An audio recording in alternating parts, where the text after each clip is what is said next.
And then we went to Brother Eddie's church one Wednesday night, and the preacher preached about how we have to make a choice, and God will give us encouragement on what choice to make. And yesterday I was in public speaking. It was online class, and the Lord started working on my mind, and I found a speech, and went home last night and tried to write it down, but I didn't finish it, and I was like, well, I'll save it and tell it to the church another time.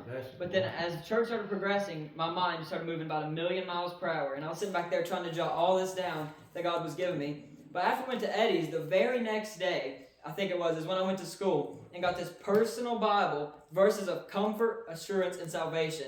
And I was like, this has to be a sign from God that He wants me to do something for Him. All right. And the speech went, hate has 4 letters, but so does love. Cry has 3 letters, but so does joy. Lying has 5 letters, but so does truth. Enemies has 7 letters, but so does friends. Negativity has 10 letters, but so does positivity. And then, God started moving on my mind. Satan has 5 letters, but so does Jesus.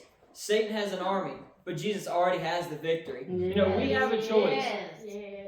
The choice is ours. People might tell you, you don't have a choice. That is a lie straight from the devil. You always have a choice with your life, no matter what you're going to do. If you think you can just not choose, then your choice has already been made. Like it's been said here, you cannot stay on this earth. You're either going to heaven or hell, and that's just it. There's 2 choices. You have to make a choice of what you're going to do. And we have to choose to fight for Jesus, like that song we were singing. The best soldiers are not those who's told to go fight. The best soldiers are those who wants to go fight for their country, who wants to fight for the freedom. And that's just like in school. People who want to be there are going to do better than people who absolutely hate being there. And in this dark world, we have to choose the light. Some people say that serving God is a 50-50 chance. Well, this life is worth living, and if you tell me I have a chance to go to heaven, I'm going to take that chance. Serving the devil, you have no chance of going to heaven. But at least this way, you have a chance to go to heaven. Yes. And there's many places in the Bible where people had to make a choice. The 3 Hebrew children, they had to make a choice if they were going to bow down or if they were going to get thrown in the fire.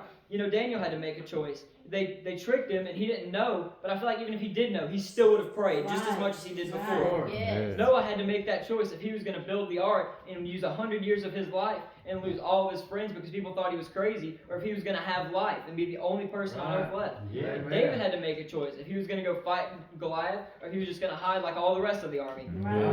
Sometimes the choice could threaten your life. Sometimes people will leave you, and sometimes you will walk alone in this world. Sometimes you might lose everything you love, but you have to make the right choice. And this is the best choice you will ever make. Then God will be with you.